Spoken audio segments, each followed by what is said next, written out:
Before we begin this week, we want to say something clearly. When we talk about what is, about presence, about acceptance, we are not talking about pretending everything is okay. For some of you, it's not. Some of you are walking through grief. Some of you are in the middle of a diagnosis, a strained marriage, a job loss, loneliness, anxiety that feels heavy and constant. And we are not here to minimize that. Presence doesn't mean your life is easy. It means your life is real. And sometimes what is hurts. This week isn't about bypassing pain. It's about learning how to stand inside it without collapsing. Not fixing everything, not understanding everything, not controlling what comes next, but staying, even here. And here's the hopeful part. The present moment isn't only where pain lives. It's also where support lives, where breath lives, where connection lives, where strength lives. Even in the hardest seasons, there is something steady underneath you. You don't have to be calm to be present. You don't have to be certain to be here. You don't have to be healed to belong in this conversation. If what is feels heavy right now, we're not even asking you to like it. We're just asking, can you take one breath here with us? That's enough for today.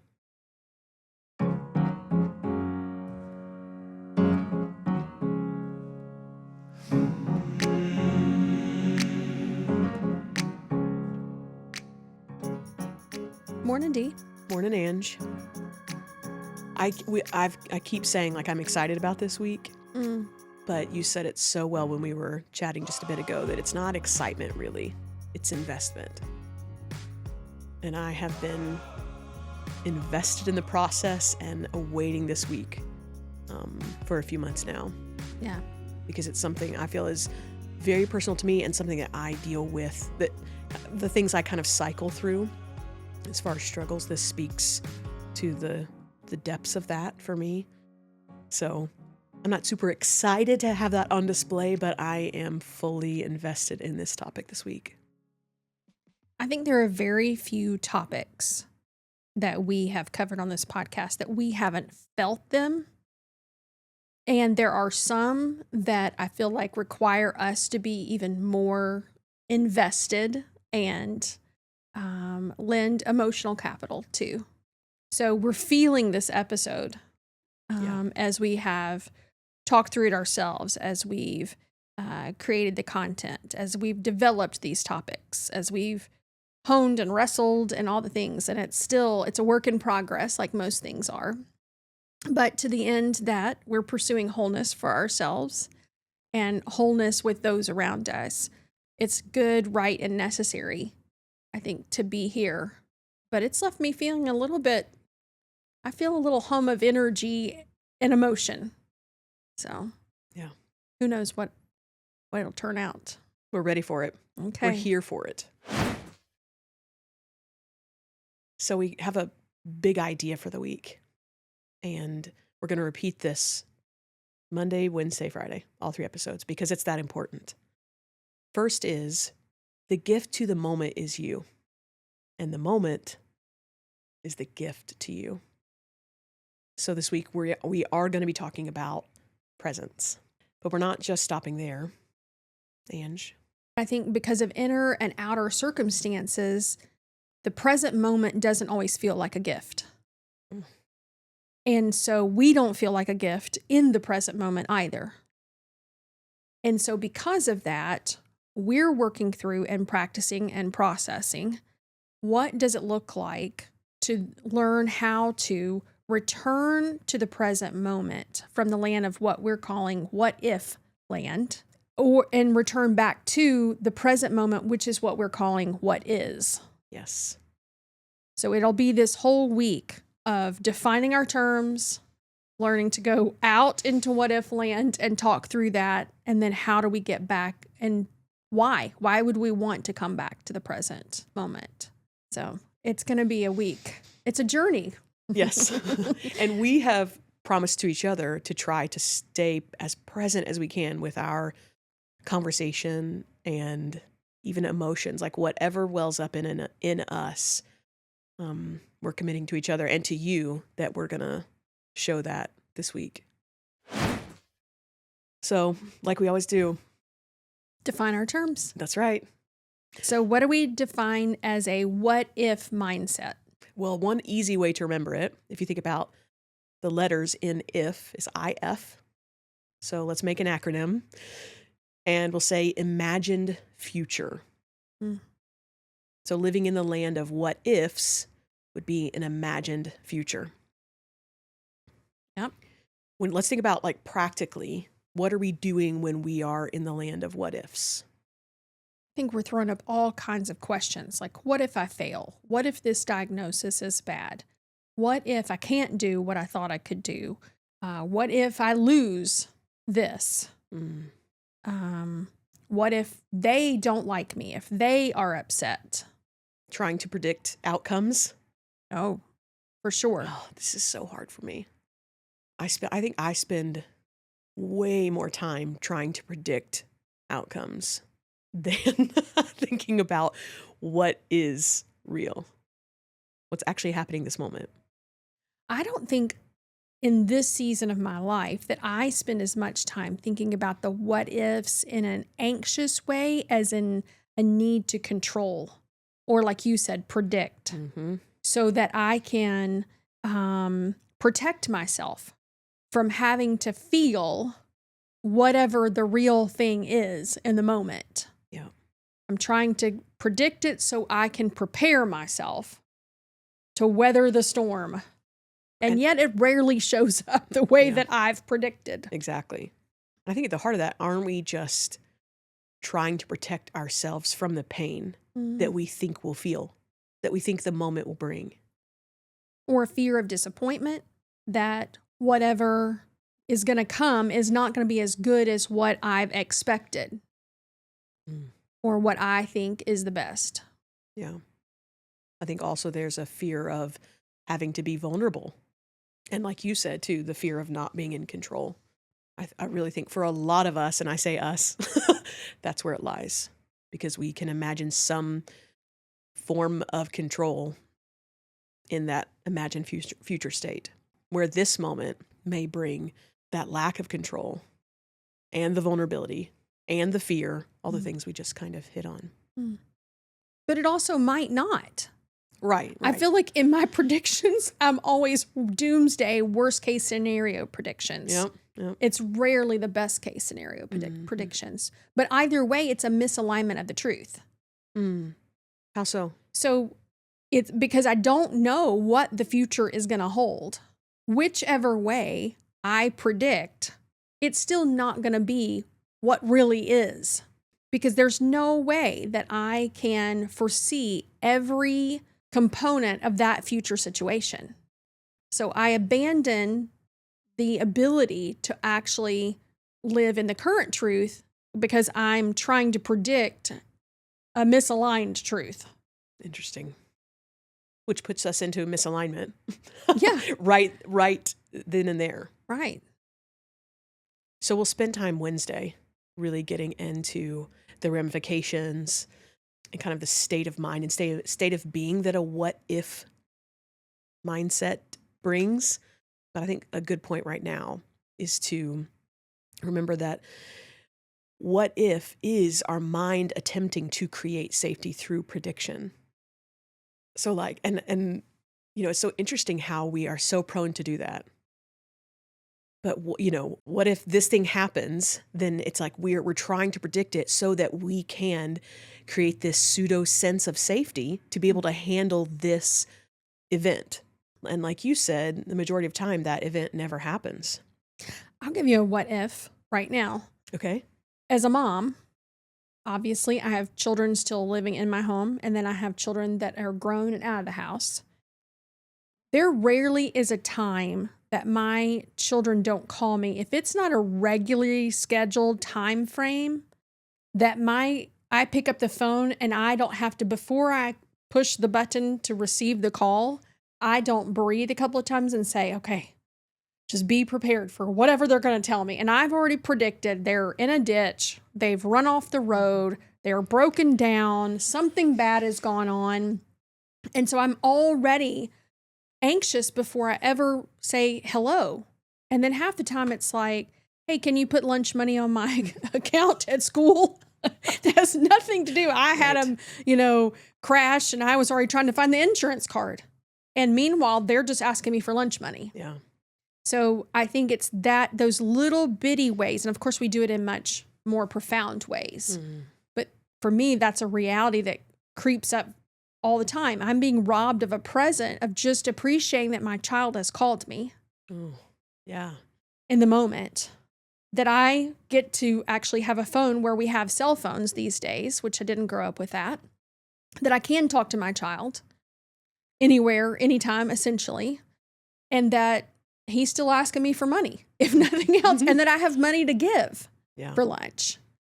So within that moment, by me being anxious or panicked about what he's going to say, I've robbed myself of appreciating that he's calling. Wow, that's so good. And that I'm his mom. Yeah. Another thing is it's maybe in your state of fear, you're activating yourself and then maybe even activating a response in him. Like mom's on guard or, mom's thinking I'm Well, I usually answer the phone like almost not like what, but you're like, hello. And it's not like a, hey, bud. Right. Totally different response from me. So it could trigger him to be like, like you said, what's going on with mom? Right. Why is she being short? Yeah. Yeah. Yeah. That's good. In a conversation with my oldest daughter, when talking about all of this, she said for her, it's like living two lives at once. She's living the future life as well as the present one, neither one well, and she's exhausted. Yeah. I was gonna say it's too much. Yeah. This life, this present moment can feel too much. Mm-hmm. Not alone the future worries. Yes. We weren't built to live in two time frames. And here's the thing, you're going to end up living the future anyway. If we're given grace, if we're giving life and breath for the next moment, you're going to live it anyway. And neither one of those living it are we probably going to live to the fullest. We can't. Yeah. And I think the bottom line is we don't actually live in the future. But we often suffer there because that's where our minds go. Mm. We don't actually live there. Our being, our mind, the circumstance is not in the future. It's right now. Mm. But because we live in that imagined state, we suffer so much there, here. Yeah. Wow. So that's what ifs. Yes. And hang tight for Wednesday because we're going to unpack it quite a bit. Yeah. Well, another funny anecdote. I don't know if anybody out there has done this, but oftentimes, especially if I go get in my car and I'm driving to a familiar place, I can literally drive from my house to wherever that is and show up at the grocery store, at school, at a friend's house, family member's house, and barely remember how I got there. That's terrifying. I don't know about you. You said you did that too sometimes. Oh, yeah. That's terrifying that I can be so out of my body. And usually I'm thinking about what I need to do when I get back home from wherever I'm going. Or who I need to make sure and call after this good song on the radio finishes. And that would probably put me back in my car. But however, I can just completely zone out of my own life. Yeah. And then I've thought, I'll get somewhere and think, did I have any close calls? Right. Yeah, I was going to say. Did I run a red light? Right. That's terrifying when you think about how easily our brains can just kind of escape or leave the moment. Yeah.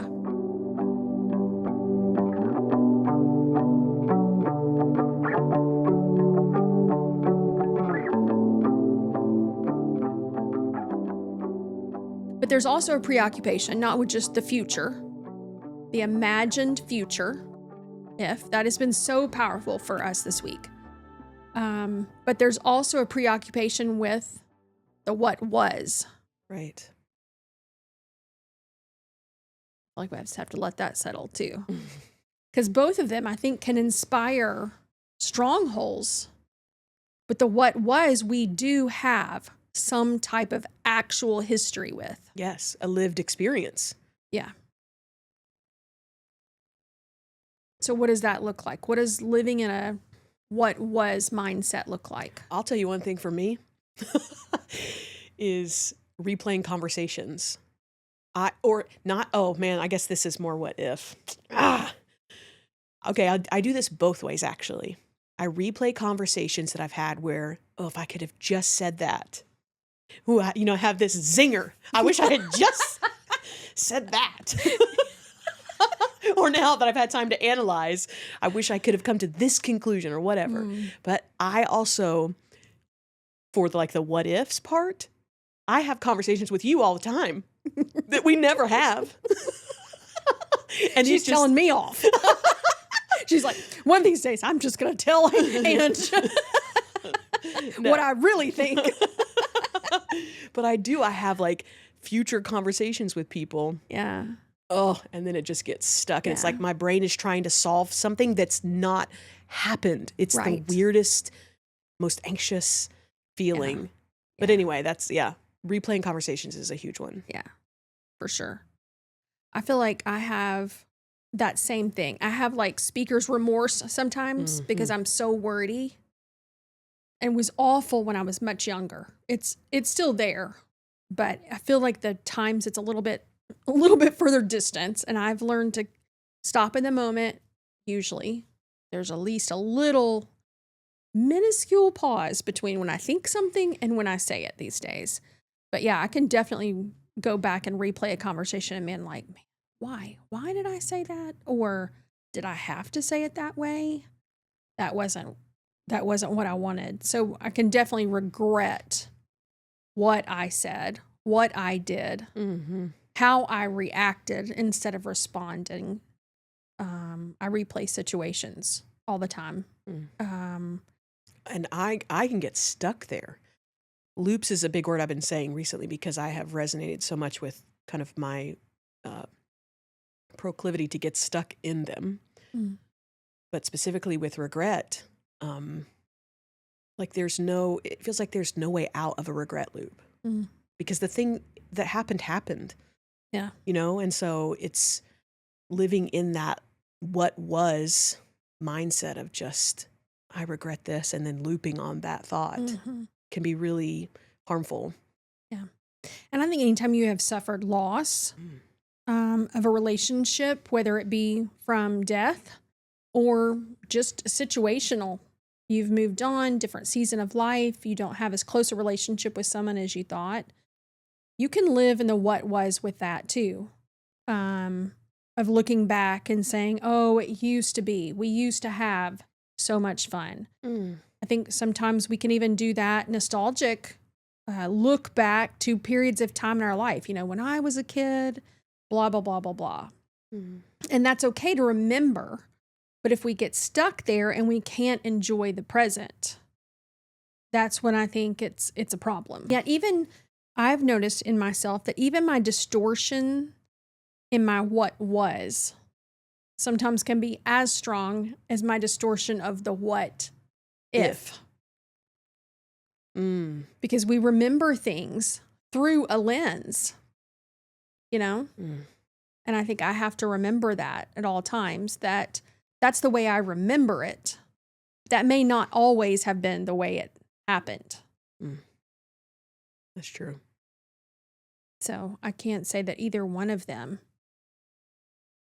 are a place where I can spend any amount of time and feel at home and at peace in myself. Yeah. Well, just like the what ifs in the future, we don't live in the future and we don't live in the past. Right. We live in the right now. Yep. So we're not meant to, our minds aren't meant to live there. Our bodies aren't meant to live in a place where we're not. Right. And I think that's what it means to come home to yourself.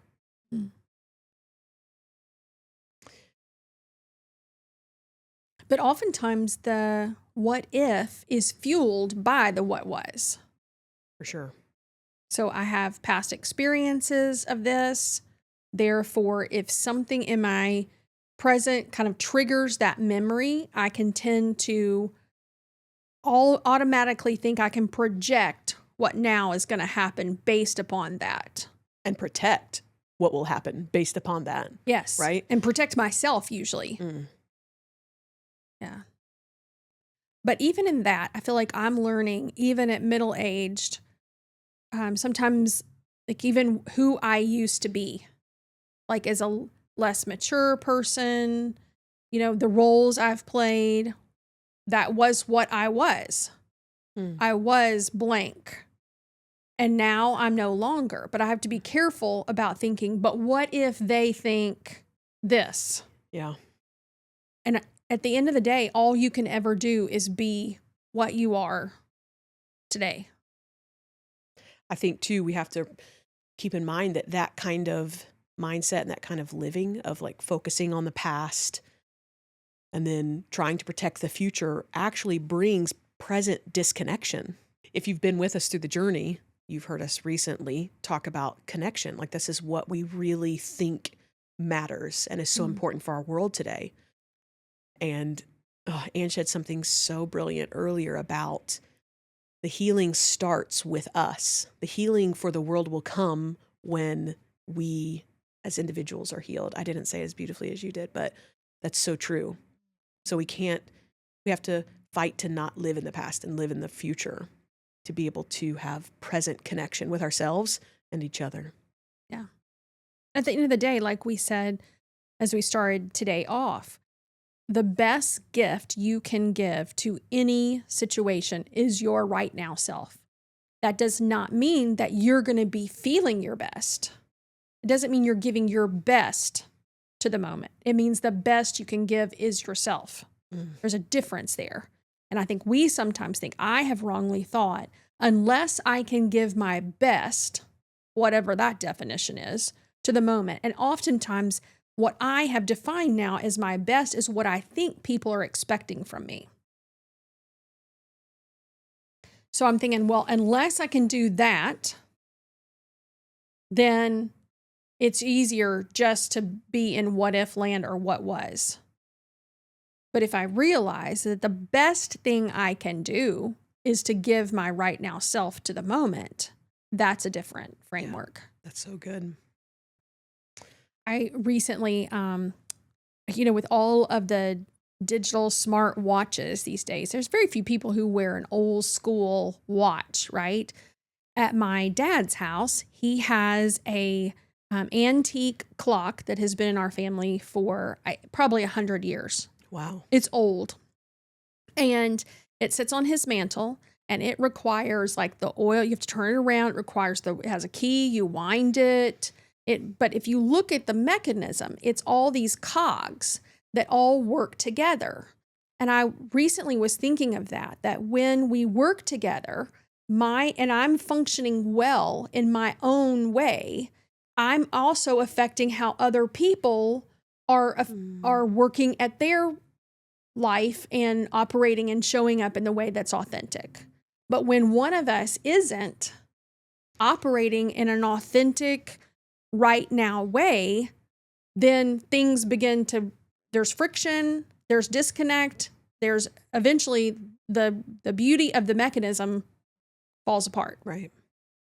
And so, not that it's my responsibility to make sure that my only responsibility is that I am me, my right now myself in every situation. That's my only my responsibility is not how somebody else shows up. Right. That's their responsibility. However, I do know that by me doing that, it may just allow them the freedom to be their right now self. Yes. I think one key thing to remember about a what was mindset is that it's often resistance to what has already happened. It's like you're trying to argue with history, and that feels like an obvious losing battle. Yeah. I think the what was at its best is information.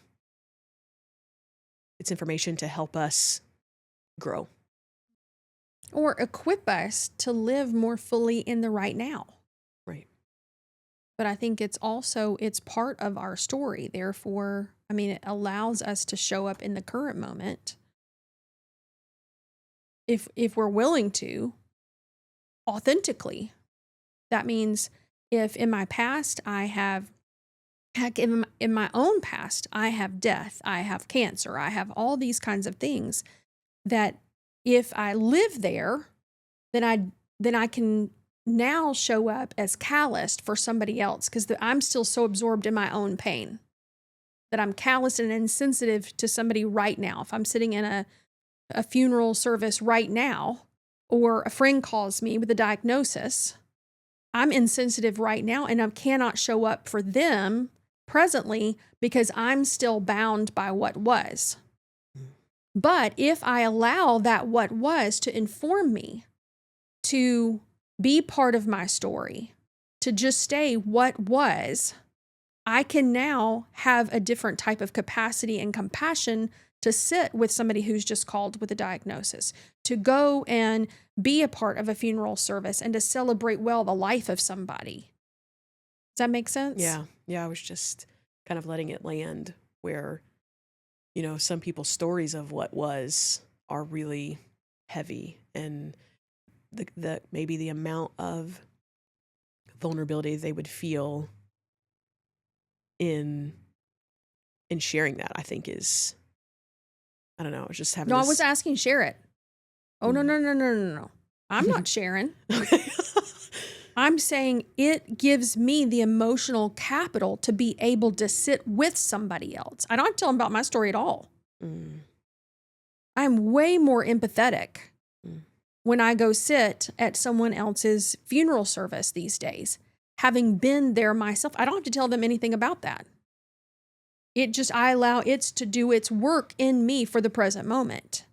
Whereas if I'm still holding that so deeply and I'm still living in that past, I You're not cannot, available. no, I'm not available for the present moment. Oh yeah, I'm not telling my story.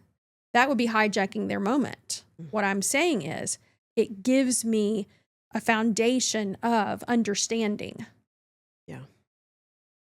Of And relating to. yeah. Mm-hmm. And then I think put in its proper place like that, it goes into this cyclical, beautiful pattern like we talked about. Then when I can look at my past, let it inform my present, then I know even if I'm tempted to go to the future, I have the ability to look back at the past and let it yet inform that again, that I will still be able to keep moving on that wheel of time. And I think this is something that we're still continually processing is this shift. And actually, Keith, my husband, said it was hard for him to make this shift of going from seeing life very linearly, where the timeline is just flat, one dimensional. Past is behind, future is ahead. Here's where I'm at on the dotted line. When we begin to make the shift from seeing life that way into a cyclical version, then we see past, present, and future continually evolving and revolving so that we can be our whole selves. Yeah. Impacting and affecting the right now. Right. So I don't think it means you never look backwards, that you never Mm-hmm. process. Right. That's good, right, and necessary. We just can't stay there. Right. And the same with the future. We really talked about kind of like the conflicting view of if we never dream, the what ifs, then we would never progress really as a society. We even said during the Curiosity Week about all good inventions or progress, something like that, started with a what if. So we're not saying what ifs are bad, but it is the idea of living in the what was or the what ifs that's not healthy. Right. So is it time to talk about what is? Yeah, let's give an overview. I think we are defining what is mindset this week as living exactly that in the what is, the present moment. Who I am in the present moment, what the situation actually is in the present moment, and realizing that that's the best place to be. Yep. Even when it's not always comfortable. Mm-hmm. A good way to remember this is the acronym for is. IS could stand for immediate situation.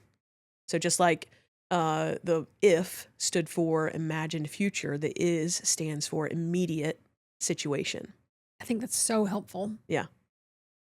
I think alongside of the what is mindset is living in the current state, being willing to fully be at home in my own self and in the moment. And until I can become a little more aware of how that feels and tease that out, I think there are ways that we can ground ourselves in the what is. We can identify what we see around us, what we feel, the sounds that we hear, what we feel with our body, what our clothes feel like. Those are all things that have kind of helped me stay present, except when I'm driving, apparently. But yeah, I think we're going to be talking about practical ways that we can continually come home.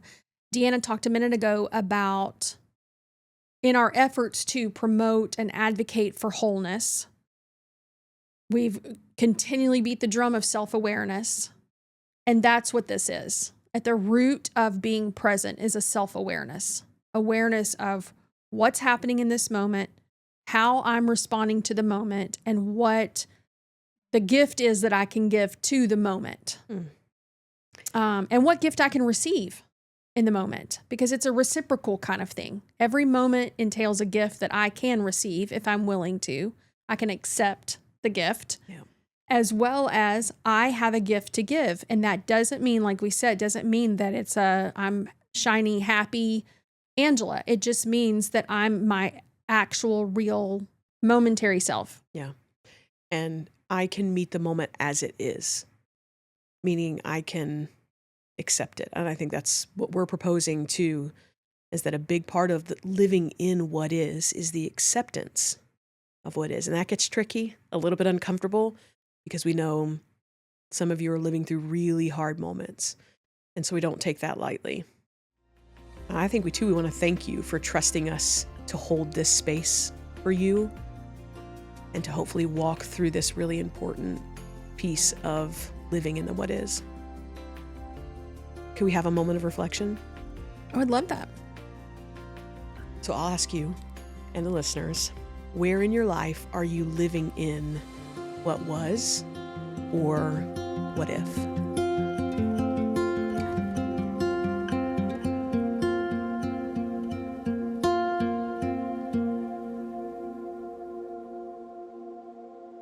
We are hopeful, always, relentlessly hopeful that these podcasts will be helpful. And particularly this week, it feels, I don't know, ... It just feels this week for me. And we're ever grateful to do the journey with you, to practice these things, to learn alongside you, to hear how you're processing. What are you most prone to do? Is it to be stuck in the what was, or trying to control the what ifs? And to what end would be our question.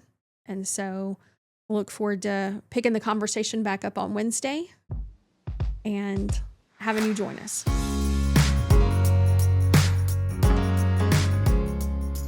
If something in today's episode stirred a question, a story, or even a quiet yes in you, we'd love to hear it. You can join the conversation on Substack. Send us a note at info@themorningshare.com or leave a comment wherever you listen to podcasts. We're listening, and we're grateful to be learning alongside of you.